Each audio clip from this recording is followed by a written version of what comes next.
All right, buddy. Check this out. Oh, is that a mini? Dude, I came home with like half a dozen, no, half a 20, like a dozen, like 20, half a 24 pack from Pits. And I got them ice cold in the fridge. And I went over there to get like a regular size man beer. And I'm like, fuck, this is kind of embarrassing. Like if somebody comes by and I go to offer them a beer and I got War Admiral's Cornitas in there, it's like, what the fuck kind of juice boxes are these, right? So I grabbed two because I'm like, I know I'm going to be going back and forth to the fridge real fast here. Oh, that's amazing. Yeah, I think Aaron just like divvied them up because there was so much stuff left over in the fridge. So it was just like, here, take this and take that. And I got these little mini Jose Cuervo margarita things too. Oh, yeah, those are actually pretty good. They're sweet though. Yeah, I'm not going to touch them. Somebody that comes visit can drink those. Yeah. Yeah, you feel like you got just massive man hands on you to drink these things, hey? Look at you with grease on your hand. Oh, shit. Didn't You're catch that one. working. Well, okay, here's the thing. So, in order to like dry run everything and get a couple of things off my to-do list that I've literally put off for months, like more than months, like beyond half a year. Like I've had the methanol solenoid for my coupe sitting like on my toolbox for easily 6 months, you know? But then we were transitioning, shop up north got sold, like all that stuff. I was just like, it'll get done at some point. So now that I have power, right? We can talk about all that too. Power, I got air everywhere. I'm like, okay, well, let's dry run some of this, equipment. And so anyway, put the coupe up there and got the solenoid in, which I was going to actually come in a little hot on this pod and say to you, I'm like, I wonder if there's any old Ford tech that would know what you got paid, even if there was a line item, like, like how many hours you get to R&R a wheel well liner in a Fox body Mustang. Now, and then the more I thought about it, I'm like, fuck, this is like more funny to people that are wire tucked than it is like stock car folks. I mean, what a fucking disaster. When I thought about doing this solenoid, this is part of the reason why I put it off. I'm like, I know I got to pull that wheel well liner out of there to get it, my pump and everything, right? So anyway, through some sheer strike of luck, and this is like 1 in every 10 wire tucked Fox body wheel well liners, it came out like a real pain in the ass. So I was dreading going back in, and it just fell back in. Not fell. It took some manipulating, but it way nicer than normal went in. Yeah, they're a weird thing because it's sort of like you're fighting it to try and get it out. And it's sort of like you're trying to grab those inner corners to like bring them in. And it's like, as soon as something happens or moves in just the right way, it like falls down. And like, Yeah. Dude, I had those 2 4-cylinder cars that went to paint recently. Both those were original cars. Wheel well liners were probably never out of them. And I can still remember the one, and it did that. I'm like wrestling it, and then it just like fell, and like all this shit and dirt and dust. Like I was like, I should have had a mask on. It was just disgusting. Like I was so gross. It was all over my arms and nasty. And it's like just this weird breaking point that they actually want to free up and come loose. But like getting them there, you're trying to massage it over the lip of the fender, and like, it's such a pain in the dick. Yeah, and cars that have had them in and out a few times, like that fender lip you're talking about, like they'll get gouges in the wheel well liner because like people have fought the other side and not paid attention to what they're doing on this side, and that's a sharp edge. Like it'll carve them up. So anyway, yeah. If any old boy out there, old Ford, maybe like crowd in retirement, might have a time book for what they'd pay you to do that, I would love to know.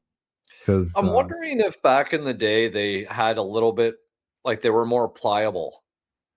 and like the plastic has gotten harder over the years, because like I've seen them now like where they almost shatter, and like when they crack, like they just don't have that flexibility about them. So I think they're probably actually worse now, where I got to say, like those aftermarket ones from LMR, like they don't, if you've rolled your fenders and stuff, you're not going to have, it's going to be so sort of open aired where it meets the wheel lip.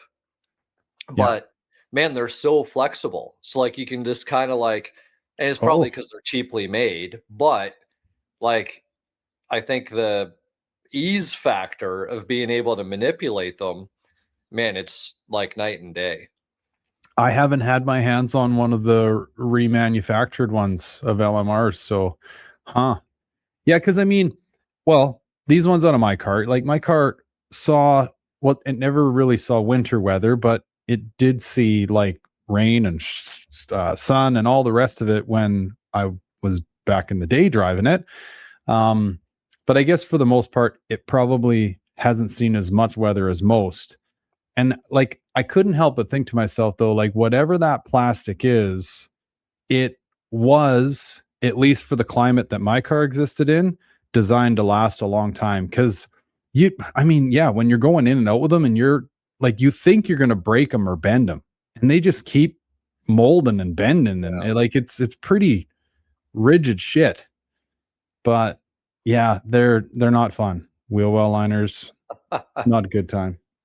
No. So, and then another news buddy on that note of me kind of getting little to do things off my list. I got an updated set of the idiot light gauges from the guy in the Oh, yeah. UK. Yeah. Of which I don't know why this is the case. He sent me all new screens and all new little ECU brains, and two of the three work flawlessly. So I got left, right AFR working great. Um, Intake air temp and water temp working great. Oil pressure and fuel pressure. They used to like glitch, and it was almost like the screen, it'd be like hieroglyphics on it. That's now gone, but it'll just freeze on whatever random number it wants to. And you're like, oh, is it working? No, there's nothing. It just sits there frozen. Damn. Yeah. So maybe don't have all the bugs worked out yet, but it's really a head scratcher for me because you'd think like I, what I've done and like a few other people, like there's a fellow out there named Mark Icon Fox. He's got that twin turbo Icon turbo kit on a like a gray notch. He was the one that I kind of robbed this idea from. So didn't invent it myself or anything. And he is also the guy that kind of designed the little holder that these gauges sit in behind the idiot lights of the bezel. Um, oh, I forget where I was going with that now. But anyway, oh, I know. The like the main focus from this manufacturer of these gauges is like newer Audis, BMWs, because they've kind of got that like font flair to them when you see them all lit up. So I'm thinking like, these are working in like way higher tech cars than this. Like, why are we seeing glitches? But I don't know, maybe there's more like RFI tinfoil or whatever in these new cars. I don't know, but something's really fighting these things in these basic old Fox bodies. It's probably just the way that like voltage reverse feeds through stuff, and like lack of diodes and all that stuff in the circuits that, and I think you were going down the power route for a while, right? Like just trying to find clean power straight off the battery and ground straight to the battery, that type stuff. And um, it's sort of like the behavior of LED lights in our cars, right? Yeah. Like where messing with the cruise control, or, the way the high beam light comes on or doesn't come on, and uh, like parking lights kind of on intermittently and weird shit, right? So it probably has to do a lot with that, just like the way that the circuits are just vibrating frequencies through every circuit. Yeah. Yeah, it's true. I think it's the old like when you're dealing with a generator and you got like real rough, ugly, dirty power, and then you got like high end sine wave power and all that shit. I think yeah, it's something along those lines. Yeah. Yeah. But yeah, I guess maybe to just put a bow on all that shit, buddy. Yeah, so wired for power, right? I don't know if I'd go out on a limb and say that I'm officially certified or anything, but it's wired. Nothing's burnt down yet. Knock on wood. And haven't like had any goofy hiccups or grief with it all, so that's all good. And then I got an air kit and got air all over the shop. Kind of threw that in yesterday. I've been up in the rafters quite a bit, and it ain't fun up there, dude. It's hotter than the hubs of hell, and I don't know how old this building is, but it's definitely had a lot of spiders through it. And you come out just covered, you know. But and everything's functional. It kind of slipped my mind, like all the silly little things that I had, like one of the that run on air. One of them being, I got like a rolling bridge jack for my 4-post. And then it just kind of hit me today. I'm like, oh yeah, shit. Like I need air over there and all these little things. And I was trying to like, up until I got my air running, I was trying to limp along with just one of these almost like pistol style air guns, that you can like fill a pickup tire with or whatever. Yeah. They're great, but there's no like oomph behind them. You know what I mean? Like no tank, no capacity. So like in order to get the locks to release in my 4-post, I'd have to hit the lock release button, then get after hitting the trigger on the air gun and let it load up and build pressure and whatever, and then actually start dropping stuff. I mean, it was like a 3 or 4 hand operation just to drop the damn lift. Yeah. And I'm like, fuck this. Like, just give me 150 PSI all the time. This is stupid, Yeah. And yeah, not having any experience with this compressor, but just kind of seeing it online and doing the Tim the Toolman Taylor grunt and going like, oh yeah, that's the unit right there. It's quiet. Nice. Like I wouldn't say real quiet, but I think anyone that's heard compressors run, you would say that's a quiet compressor. Damn, so it's sort of like the old school one, like off the old General Electric motors spin. Yeah. Dude, and I mean, the more you look at it, the more you go, holy shit, like this thing is built for nuclear war. Like it's got its own oil filter. Like it's a big unit, big old V twin double pumper. Jesus. Yeah. So yeah, man, I think I can safely say I'm fully operational. Like other than maybe doing some puttering and going like, I ran around here the other night looking for hose clamps. I'm like, fuck, are those in the box somewhere? Like stupid shit like that. But so yeah, maybe a half day of puttering around here, or just let that unfold as you get rocking and rolling, right? Yeah. No, that's good, man. Well, you'll never really be 100%. Like it's always like you'll move stuff around and you'll feel like, oh, okay, I finally got that done. And then it's just sort of like another idea pops in your head, and it's sort of like a fox body. It's forever ongoing. Yeah, that's a good analogy actually for a garage, isn't it? Yeah, because you go, dude, just go walk into Harbor Freight and you're gonna come out of there for like you wanted one part and you're gonna come out with at least 10. Yeah. Like half the shit you don't need. And then there's the other half though that it's like, why didn't I buy this sooner? Yeah. So yeah, man, it'll be forever ongoing for sure. Yeah, or the ones I love when you're like doing that blind stare, like 400-yard stare through Harbor Freight. It's like, oh, I thought about building one of these. Somebody else made it. Like this is brilliant. Yeah, no, I have made a couple visits there. I went in the other day for just a male, actually 2 male ended, but like a 3-foot chunk of crimped airline hose.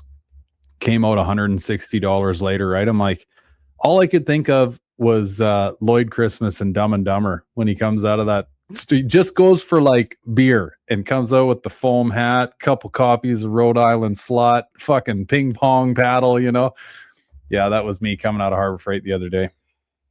Actually, those stupid airline fittings. There's Yeah. like the yellow ones and then there's the red ones. Like different design, right? So here I am. I shit you not, dude. I've been using like exchanging one off, like the air blower and the tire filler and the whatever, like because every single fucking time I go, I either A, forget, or B, I buy the wrong one. I've bought the wrong one twice, thinking because my house, it's like they're all red.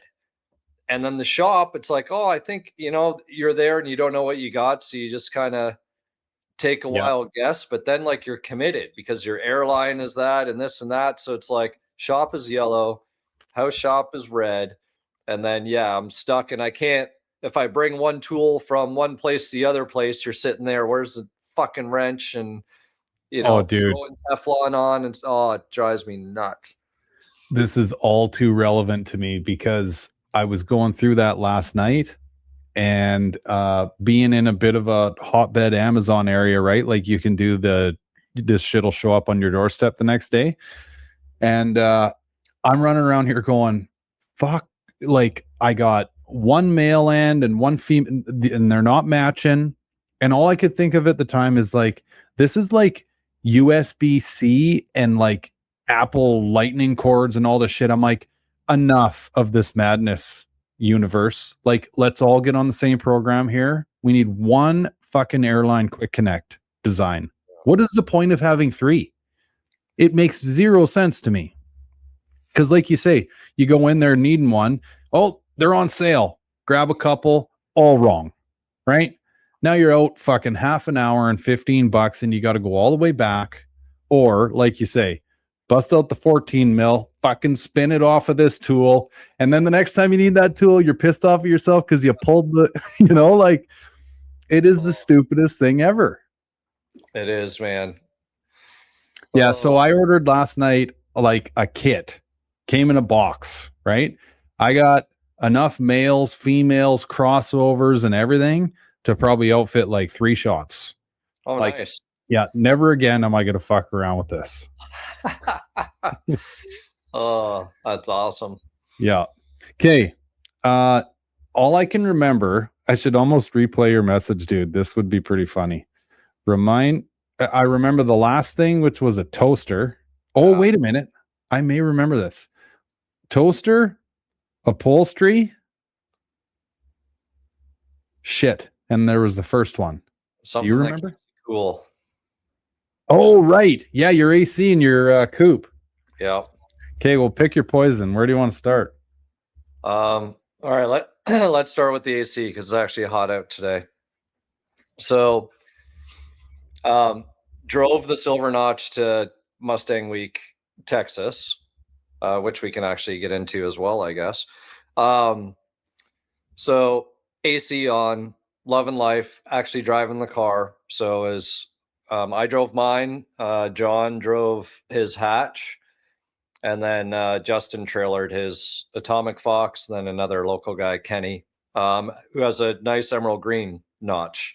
Oh, nice. And funny thing about that emerald green notch, it's a 92, of course, and pretty low miles, like something like, shit, I can't remember if it's like 40 or 70, but really, really nice car.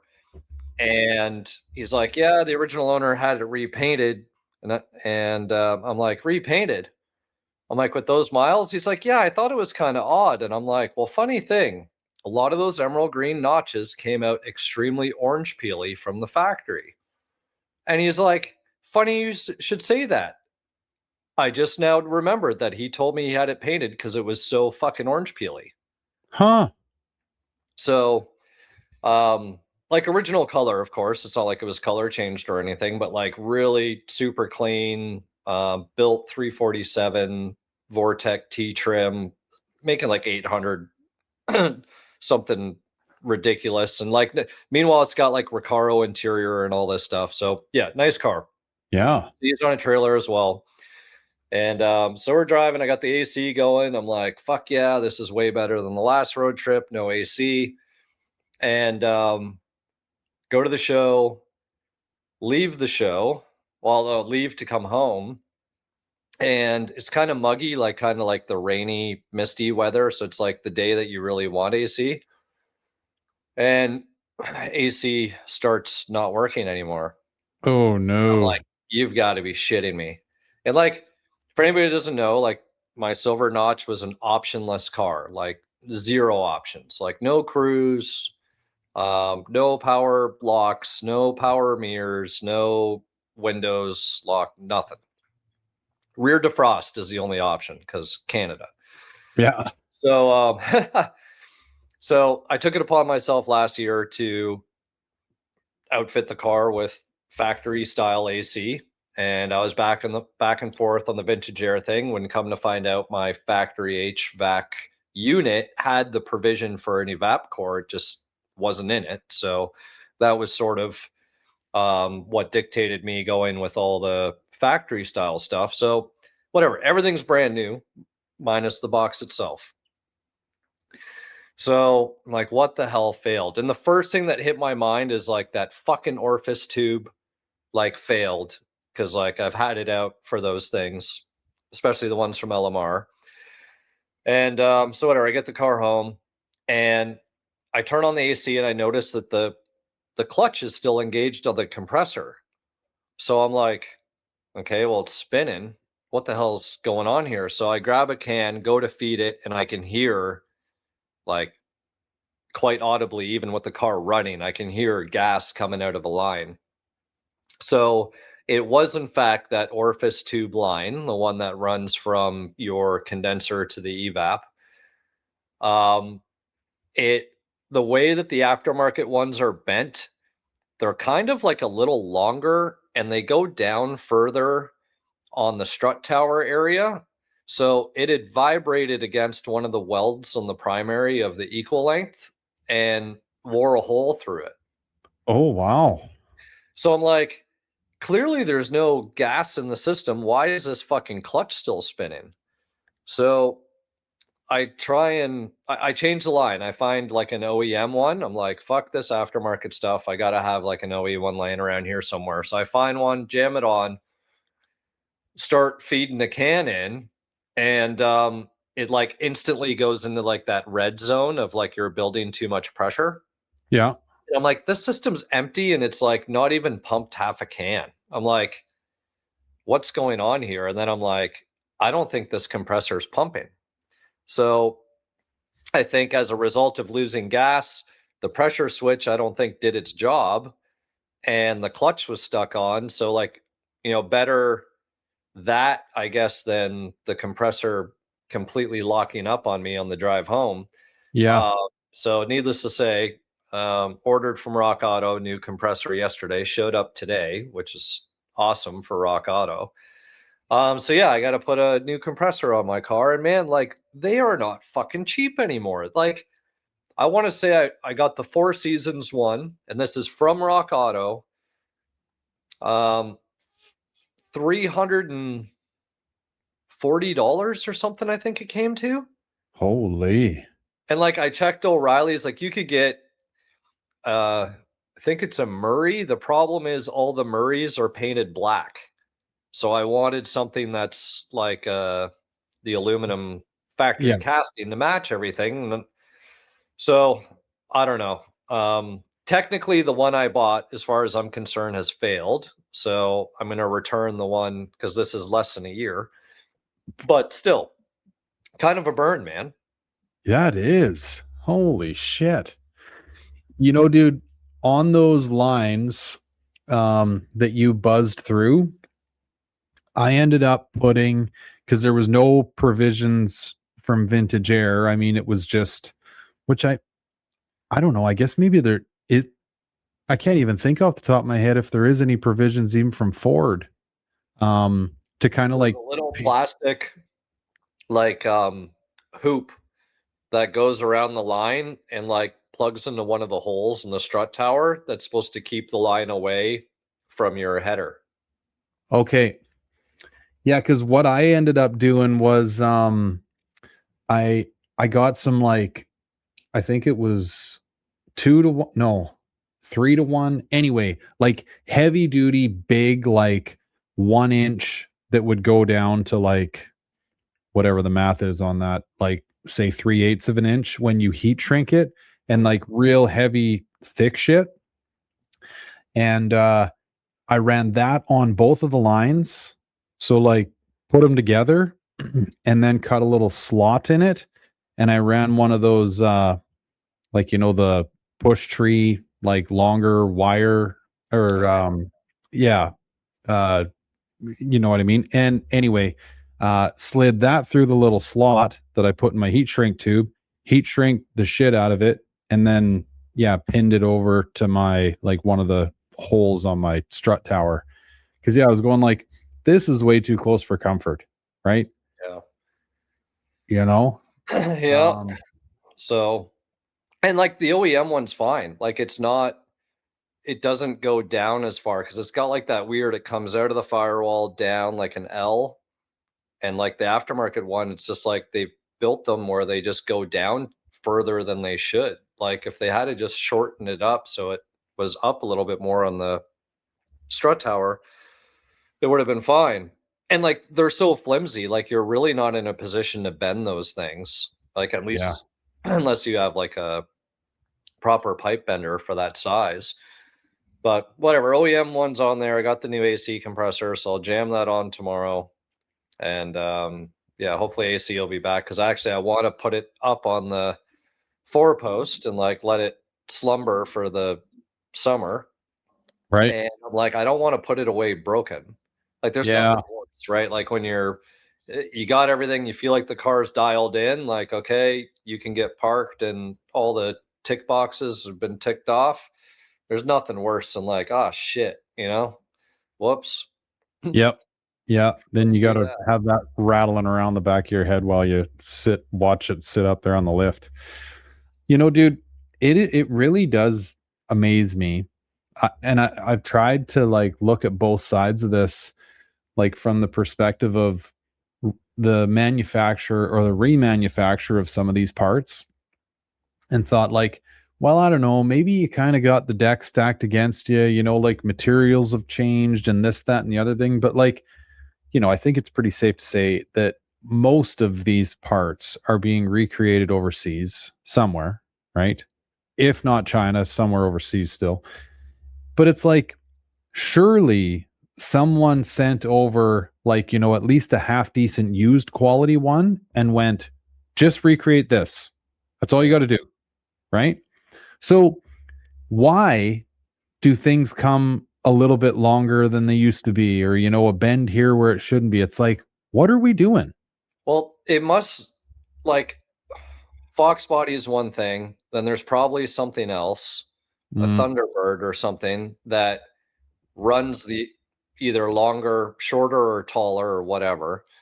And so they like split the difference. So that way it's like, oh, well, that old part number, this one now supersedes that one because the superseded part can now apply to multiple different applications. And the other one that's, speaking of taller or longer, the receiver dryer unit, like the cylinder guy that's over there that the pressure switch is in. yeah. You know how it has, it comes up and then it goes from that hard line and then turns into the soft line, the one that usually runs across your intake manifold. Well, the one that I've got in my silver notch, and it's happened on a couple of them, that line, the hard line, is extra tall. And it's Oh, tall on the side that screws onto the evaporator core. So like where that bracket that holds it, it's normally riding like halfway, up that unit. And then there's like a weld that like, because there's a top and bottom, and then that weld is usually sitting on the top of the bracket band. It's sort of like right. a stopper. Well, this one is so tall, that band is on there, that weld is on the bottom side. So Oh, like wow. you really have to clamp it because like it's kind of in that position where, it could drop down. Like it's not going to drop down because obviously it's bolted to the evap and all that. But yeah, like just way off in order to get stuff to fit right. Jeepers. Yeah, that's I don't know. I mean, like you're saying, maybe there is more to this story and like there's some crossover from parts and stuff, but I don't know. I mean, it, we all know that stuff gets made very, very cheap in China, and they're very, very good at like re-engineering. You know what I mean? Like they'll R&R something and have it figured out and rebuild it and put their own brand on it because there's no copyright laws over there, right? So Oh, that's where I kind of get a little like lost in this whole story. It's like, how are they so good at recreating everything else that they have sent to them? But then when it comes to like aftermarket auto parts, it's just a shit show. I just don't yeah. get it. Well, I know we're sort of insinuating that stuff that comes from China is bad. Um, some of it, a lot of it is because it's a cost thing. But I actually went and had a little field trip last Monday. I went to the Stainless Bros and Tycon like warehouse or headquarters, if you will, in Leander, Texas. So Stainless Bros slash Tycon, they do um, like all exhaust piping, all the piping that you would need to build out custom headers, flanges, collectors, clamps, um, like shit, even like aluminum or stainless sheets that you can build like whatever, cores, cooling cores or tanks or whatever. So Oh like wow. you name it, they got it. And it's everything from like tiny little, almost like maybe more like home style shit that you would need for some cores, all the way to like 7, 8 inch like diesel fucking massive stuff. So Hmm. how this all came to be was I dropped the chassis off to Walker Pro Motorsport here so that they could do the headers um, on on the Godzilla for me, and they use Stainless Bros stuff, and that's all the stuff that's on the Atomic Fox. And in fact, the Scheduled 10 headers that were done by Martin Brothers on their build, that's all Stainless Bros and Tycon. Okay. So met one of the owners who's a partner. He's got a business partner as well. And he gave me the rundown because I'm like, oh, I'm going to need some stuff. It'd be cool since Stainless Bros is in the backyard to do the introduction and see where this shit's coming from since it's going to end up on my car. And funny enough, I knew the owner from like way back when I lived in Texas before. And he was like a world renowned tuner for like old Supras and shit like that. There was Hmm. a place here called Boost Logic, and they used to be all about all the old JDM stuff. And he would actually like get flown across the world to do tuning before a lot of this remote tuning stuff came into play. So it was kind of like one of those like, hey, you kind of look familiar, and hey, you kind of look familiar, and put the pieces together, and then yeah, he gave me a tour. So they started out originally with just titanium, the Tycon's side of things, and they tried to do a partnership with somebody that was doing a lot of stainless, and I'm not going to name the brand. It is a big brand though. And it was sort of like, we'll do the titanium, you guys do the stainless, and we'll kind of like help each other out from a clientele point of view. Well, the other companies started doing um, titanium. So Oh. they were like, well, fuck it. We'll just do like, we've already got stainless at our fingertips. We'll do it as well. So that's sort of how it came to be. And funny enough, all the metal comes from China, goes from, and he said that there's another place in the world that's really good from a metals perspective. Um, but the metal isn't as clean. So like when it comes down to when you're actually like welding on shit or like really putting it through its paces, I guess that's the cleanest source for them. And then it all goes to Panama, where in Panama it all gets bent and shaped or whatever the clamps or whatever they got to do with the metal to make the pieces. So like um they don't do any mandrel bending. It's all extrude bent. So like they ram whatever shapes through the metal in order to form it. And then they ram ball bearings through it after that to ensure that it's completely round. And he said the other really important aspect for doing it that way is that a mandrel bend will still have memory on the metal. So if you go and you cut that bend because you want to line up two pieces when you're making headers, it won't be true to round anymore. But he's Oh, like, when you interesting. extrude it and you send the ball bearings through, you know it's round. And when you cut it, it stays round. And it's like this wealth of information and talking about like the lifespan of metal and how many heat cycles it can go through before it will essentially fatigue and crack, and the different types of metals that should be used, especially in turbo applications, because of hanging weight of turbos, heat cycling of turbos. He's like, tons of people build turbo kits, but they don't realize how you build a turbo kit properly so it will actually last. And Holy. I asked him about, because they do aluminum as well, and I asked him about the aluminum exhaust that we had spoken about before, and he said really only in like super C applications.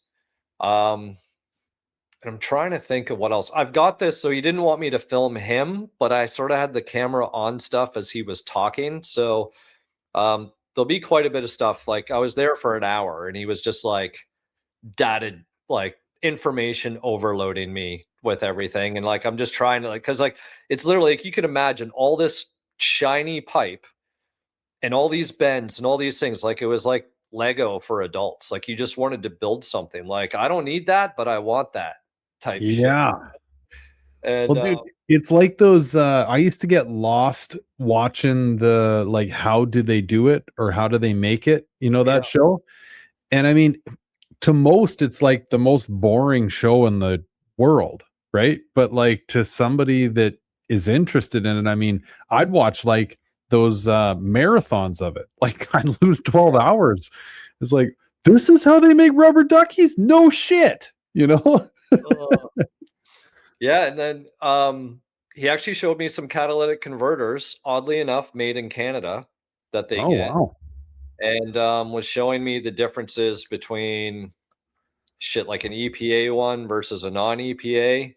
And he's like, even the non EPA ones now would exceed what would have been EPA compliant like back on our cars when they first came out. So he's Oh like, all wow. the hot rodders or whatever can use these non EPA ones because they're still better than what they had back then. But he's like, if you're building something brand new and you're trying to meet Cali and blah blah blah, then it's like you got to use these ones. And actually, like, busted the boxes open and showed me all the stuff inside. Yeah, Um, because it's like rare earth minerals inside of those, is it not? yeah, that's like what why people steal them, right? So that they can Yeah, cash out the mineral content. right. Yeah, Huh. That would be an interesting one to watch, like how a cat's made. true, because it's got that whole spiral thing, right? Yeah. Which was Yeah. hilarious. I was wondering when they smashed the cats out of that Bugatti on Armstrong's video, because like those cats are fucking massive, dude. I'm like, I wonder what Right. one of those is worth. And there they are with the fucking crowbar going through the cat. Japers. Yeah. Um, I know those and like in the diesel world, right? The DPF filters and stuff, same kind of idea. It's all this rare earth mineral shit that they put in Yeah. them, which yeah, makes them hot items for crackheads. Yep. So That's cool, dude. Shit, yeah, that would have been a wicked tour. yeah, no, it definitely kind of enlightened me and opened my eyes, I guess, to the fab and exhaust. And like, dude, he handed me like titanium pipes and like clamps. Actually, he had like a bunch of, I guess, the best way analogy, especially because not everybody watches. It's like, you know, I think it's like a Snoop Dogg music video where he almost like flips down the roll of condoms that are all attached to the, you know what I Yep. mean, by the perforation. So imagine a bunch of little plastic baggies holding like 2-inch pie cut pieces of titanium to fab out curves and headers. So there's probably like 10 in like this package that's all perforated. So 10 units. And he hands it to me and I'm like, dude, it's the weight of the plastic. I'm like, this is Yeah. one of those things like where you receive something in the box where you better go through and make sure you didn't accidentally throw away, you know what I mean, all these titanium pieces that you just received. Like, and just the hardware, it's like just it's a mind fuck, really. Like, especially if you hold like a fairly stout piece of exhaust, because like Justin's Atomic Fox, the tailpipe section's all titanium. And like when you unbolt that, it's just like it's Nothing nothing. there. Yeah. Yeah. So I thought it would be a good idea when me and the wife got married to have a titanium wedding ring. And I liked the color of it. You know, it's kind of got that gray sort of concrete color to it. And then I thought light, you know, that'd be kind of neat because you hear guys say like, oh yeah, you get married and all of a sudden your left hand feels like it weighs 20 more pounds and whatever. So long story short, inside of 1 week, I had that ring beat up so bad that I took it off and got like just a $20 tungsten one off of eBay because I'm like, I need something that I can like beat the shit out of. I mean, Yeah. you go to change a drill bit out of a drill chuck one time and it's fucked. Like the whole bottom side of it's gone. So, like, not the most robust material, but to your point about it being light, like you don't even know you're holding it. Like it feels like you're Yeah. holding air. But like I I don't did he happen to say anything about like the heat properties of titanium? Cuz like typically you see it like it at least this is the way I've always interpreted it is like titanium's kind of one of those cool topics to discuss in the parking lot. You know what I mean? Ah, I got titanium whatever. And the other side of it is you throw heat at it and it does this like rainbow effect, right? But Yeah. I've always been curious, like, does it dissipate heat faster? Does it last longer? Like, you know what I mean? What's the oomph So behind titanium? I didn't ask him directly that, but I think I sort of have the answer because we went into the one cabinet that was all hardware. So all of your and the titanium, like usually the heads have sort of got the holes drilled in the sides and stuff. Like they kind of have a very industrial look about them, like War Admiral written all over that shit. You know what I mean? Yeah. Because you need to drill them out to make them even lighter. Right. So Yeah. um, I actually asked him, I said, well, what grade, like what's this equivalent to in terms of like Yeah. an 8 Strength. or a 9 or whatever? And he actually didn't know what the conversion was. They said GR5 on them though, which I don't know if that's grade 5 or like an equivalent to 5. So Hmm. my understanding based on what he told me is like you can bolt an intake down with them. You can use general hardware or whatever, but like you're not bolting down your heads or like anything like of substance that's got to take a lot with it. So I think it is like it's definitely more a weight thing. And The tensile strength of titanium. Yeah. Iron yeah, probably outperforms it.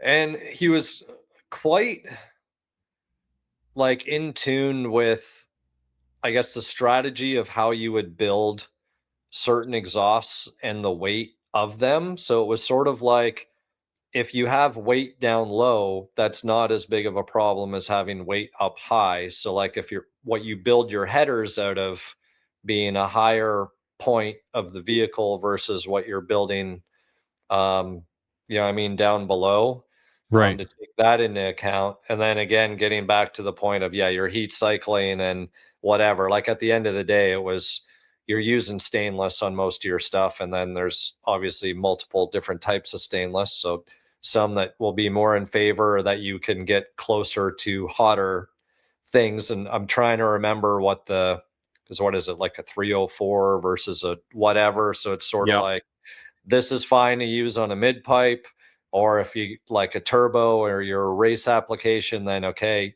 you might want to do this. And then if you really want, like how Martin Brothers did the headers, you're in the schedule 10, which is like beefy as fuck.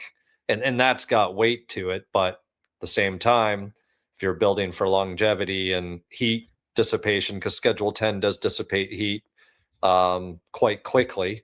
So it's like you got to do all these like pros and cons of, okay, maybe I added some weight, but am I going to cool down quicker or not transfer as much heat? Like, which one's Yeah. more important in this scenario? And like, is the weight living up high? Is the weight living down below? So yeah, man, it was Wild. super cool. Like, I wish, yeah, I mean, it's one of those, like, you could almost slow it down a little bit, or would have had more time and not focusing with the camera and shit. Cause I'm like, dude, you'd be great to have on the podcast. And he's just like, yeah, no. He's like, you got me talking here. That's enough, type deal. Oh, buddy, I feel for you. I know you and I offline talk about this quite often, but it's that whole thing where we, yeah, like you want to try to capture it because this is sort of an aspect of what we do for the whole YouTubes and stuff. But as the person filming it, you feel like you miss so much because at least 25% of your brain is like, okay, am I filming the ceiling? You know what I mean? Like you're so focused on all these things at once that you miss so much of it. It's kind of a damn shame. But for wing nuts like me, I'm like, fuck, I'm dying to see this. That's unreal. And man, where I needed a camera was this morning at the upholstery shop. All right. So I guess getting into story number two. Um, and we talked about it on a previous pod that I found on Marketplace some Mexican upholstery dudes and went to this place that I probably would have felt way more comfortable packing, some pistol power with me going to, Yeah. but came out alive. So if you guys aren't up to speed, I forget which pod it's in, but it was pretty sketchy. It's in like this area of, there's the auto mechanic, there's the painter, there's the upholsterer, and it's all this stuff in the back of like a Mexican compound that's got just, there's like random bathtubs and fucking like burnt out cars, and like, just, it's almost like you're in a wrecking yard, right? But like people are driving the stuff that's in there. Like Wow. it's kind of that bad. And like, this garage is like makeshift. Like it's some shit you'd see in fucking Nepal or probably in Mexico somewhere, right? Like just however they put up 4 posts and some tarps and some random pieces of like, but they make it work, right? Bed sheet walls. Yeah, totally. So leaving, when I dropped my Recaros and my fabric off, I'm like, this is Were either the going to go Recaros really covered? good. What's that? The Recaros you dropped off, like were they fabriced up? Yeah, Like so they were like used, very good condition. So the foams were actually like mint. It was just, they were a fabric seat that the fabric had all stretched. So, yeah, I mean, like, not horrible, like daily driver quality. There was no tears or anything. It was just kind of like saggy material, like okay. the seats lost some weight type deal. Um, and mesh headrests. And yeah, so really good. And I had my custom design printed out of Europe. So I had 4 pieces of Napa leather that I dropped off, and I brought them one of my Ferrari red seat belts to match for stitching purposes and everything else. So yeah, left in the mindset of this is either going to go really good or really bad, knowing that, Hispanic dudes can stitch like with the best of them. You know what I mean? Like all the lowrider stuff and everything that they do. So oh man, this is probably what, a month ago now. So like 2 weeks ago, they're like, maybe a week ago, the seats are ready. So I drive out there, and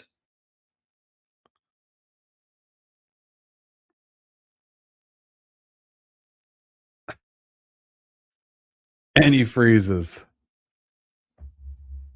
Oh no. Right at the best part of the story. No, come on, without fail, right? Oh, okay, dude. Hold on. Do you know you froze? Yeah, I do. I was like, Okay. I froze. And I'm just like, every time I get into a story, my internet like does this little glitch thing. So I'm back. Okay. Hold on here. You're still a little glitchy. Let's just pause. We'll let things even out, and I'll grab another couple cornitas. All right. All right. Okay, we're back. We're back. Okay. So, yeah, like 3 weeks go by, seats are ready, so they say. And they did ask, do you want the pattern in the headrests? And I'm like, I don't think so.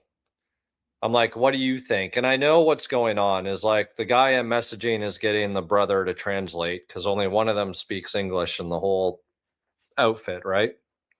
So I think I asked Kevin or somebody, and Kevin's like, no, man, just leave them all gray. Like I thought about, I'm like, maybe it'd be cool because if you did the steering wheel to match and then it's kind of, the halos kind of roundish or whatever. And then I'm like, it's probably going to be too much. So I'm like, no, leave them the gray. And so they're ready. They send me a picture. So the top and the bottom sides have the pattern in. So I'm like, no, that's wrong. So then they're like, okay, give us a couple more days. Then I go physically, and where the Recaro logo is supposed to be, because it's not embroidered in this case, it's like a stick on, like 2 nails going through the seat. I told him to leave it off because I was going to paint it red or I was going to do something. Well, they stuck them on and they didn't stick them in the center. So they've poked 2 holes. And like, not even to make matters worse, because the pattern. The pattern's got my logo on it. Yeah. They stuck it over my logo where my logo, a little bit of is showing on the top and a little bit showing on the bottom. Like, any branding guideline out there would be like, this is like, just no. Yeah. So I'm like, what in the fuck? So I go in person because I'm like, this isn't going to go down well via text message. So I'm looking at it and like, I'm trying to stay cool because I was just like instantly brought back to my Dubai days. And Well, I'm like, and listen, dude, before we go any further, like just in case someone didn't catch the first pod, Chris only has a limited amount of this material. So, yeah, like, every fucking square, I want to use Canadian terms here because they go, let's go every square 1/8 inch matters. so, And when you say top and bottom, buddy, you mean like top and bottom of the center section of the seat. Those, is that what you're referencing when you say the top and bottom are done? oh, it's like on the headrests. So like the headrest is 4 pieces. Yeah. So the top bar was the pattern, and then the sides were gray and the bottom was the pattern, which almost kind of looked kind of cool, like A for effort or creativity, but Yeah, like it just carried through the whole seat kind of thing. yeah. But Okay. you probably should have asked me before using material on that and, deciding to be the manager on this, Right. or the creative manager. So so they waste material on that and fuck it up. Then they poke these holes through and cover up my logo. And I'm looking at it. I'm like, okay. And I'm like, just trying to breathe. And I'm like, if I get a background around that logo, then I can make the logo like thicker and it'll go over and it'll hide. So it doesn't look like it's covering or it's over my logo, and will actually look like the thing. So I get the Background behind the Recaro logo. Yeah. Okay. yeah. So I get the Ferrari kid that does this, the 3D printing, the same guy that did that intake inlet for the hair up there. So within 2 hours, he knocks out this pressure fit fucking, and it was even in red. He printed the shit out in red, and just boom, like the Recaro thing sticks onto this thing, and I got 1/8 of an inch all the way around the Recaro logo. I'm like, perfect. This'll cover it up, right? So the other thing that was off is that, and this is sort of hard to explain. So the center section that was my pattern needed to get stitched to something else to like wrap it around. So call it like the backing that would get hog ringed or whatever, right? So they didn't use, my fabric where you're not going to see it. But they used a fabric that had like this yellow tinge to it, and you could just ever so slightly, like it wasn't yellow, it was just a yellow tinge that like clashed bad because you were sort of like, what's that? Nicotine fucking stain running up the sides of the inserts. So I'm like, you need to use the same material as the bolsters so it all blends in. So they're like, no problem, give us a week, we'll fix it all. Oh wow. And sorry, I keep interrupting this, but the Recaro emblem is too low in the backrest. Well, it was actually in an all right spot. It just the way they put the pattern, because that's Okay. the other complexity to this. My logo is part of the pattern. They stuck it over my logo, but like Gotcha. half the logo sticking out and half, you know what I mean? So it just looks like it's covering something, and that's not the part of the pattern you want to be covering. You Right. know what I mean? So they say, give us a week. So they message me, dude, on like Monday. They're like, okay, they're done. And I'm like, okay, send me a picture so I can like start mentally preparing. Because if I get angry, I want to be angry and get anger gone with before I show up and see stuff in person. Yeah, and they're not real close to either, right? It's a 40-minute plus Yeah, trip. 40, Yeah. 40-minute, probably $10-15 in tolls every trip, so it's a commitment. Okay. Thankfully, it's near the fab shop. So I've been like double ending, checking in on the fab shop and checking in on the upholstery shop while this is going down. So they send me a picture, and dude, it's like, because they had to restitch stuff to do whatever, and it's the way stuff's lining up is not straight. And Oh no. I'm like, fuck me. I'm like, okay. So I put it off. I put it off for 3 days. I'm like, I'm not coming today. No, maybe tomorrow, maybe tomorrow. And today I'm like, I'm calm enough today. I can go. So I come up, and they're like, the two guys are excited. And like, there's the two brothers. So the one that speaks English, the one that doesn't, and then there's the dad. I met the dad, saw the dad working the last time, but he didn't say anything. When I first dropped him off, it was just the English speaking kid, and he was the one that assured me his brother was going to make these mint. And like, I even had a video of the seats out in my yellow car. This is how the stitching needs to look. It needs to be of this caliber. No problem. My brother's the best type deal. So I show up, they have these seats down, whatever. And I'm like, dude, this isn't straight. And I'm like, look at this pattern and look at this pattern. And this isn't lining up with this anymore. I'm like, how much material did you go through? We used it all, sir. Oh no. Oh shit. And I'm just like, I embellished because I was pissed and I wanted to make them feel bad. I said it was $500 a sheet. So $2,000 worth of material. Plus they were doing these for $1,200. And then obviously the cost of my seats. So I'm like, this section is okay, but that section needs to be redone. I'm like, knowing my luck, I will order one more sheet so you guys can correct what you need to correct. And it's going to print a shade off because it's getting printed out of another batch. Right. And then I'm going to have to order more. But if I order more, then that could be a shade off again. Like, because all these pieces are next to each other. It's not like, hey, throw this one on that In the seat, that one back. on that seat. You know what I Yeah. mean? Yeah. So I'm like, I kind of got to order enough for you guys to redo this from scratch. And I'm like, no offense. I'm like, I was sort of settling with the bolsters because you guys did like fairly decent work. And it's the red stitching that makes this look worse than it actually is, because the red is like eye-catching against a really light gray. So the slightest variance, you can see it. And I'm like, listen, man, if this was a normal daily driver, I'd throw the seats in and I'd be done. I'm like, these are a focal point to my car. I'm going to post one picture of these, and someone's going to say, that's crooked. That doesn't line up. And I'm like, this is going to open up like a huge can of worms for me. So, dude, we were probably like 20 minutes talking about that. Like the kid, very understanding, very calm, and like very apologetic.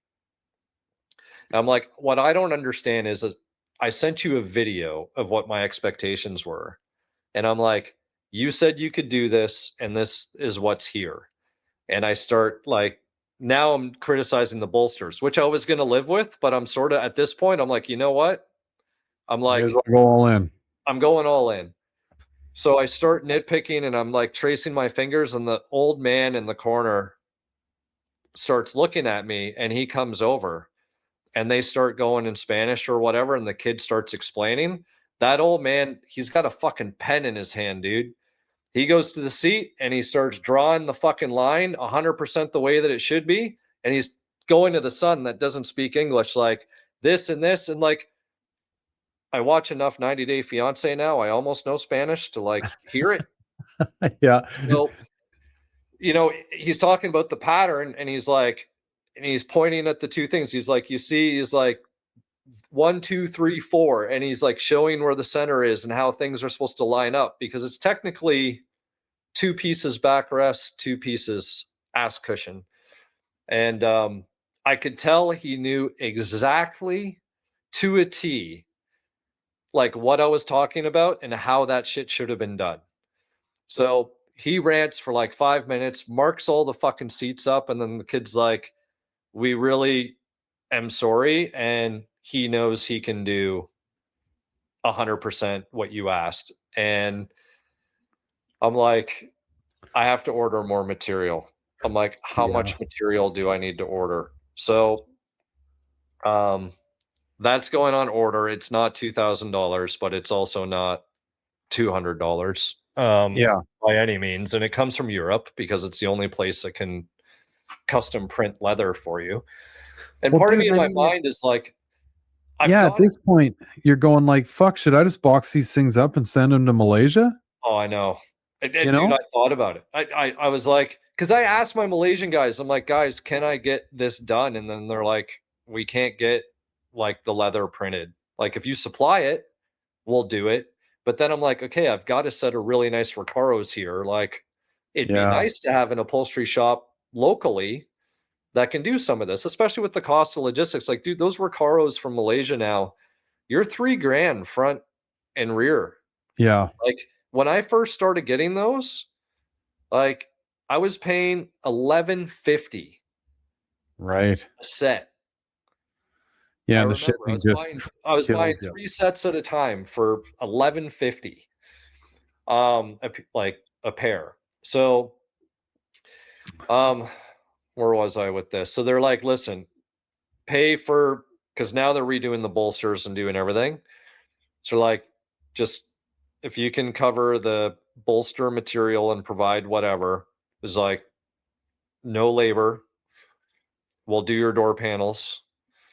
And you know what I mean? And they're like, I'll get them to stitch my T-top bags and like basic shit. But like, I was just, the worst part of all of this is I ordered Napa leather for the seats, and I ordered leatherette to do the T-top bags, bottom of the door panels, like the shit that doesn't need leather.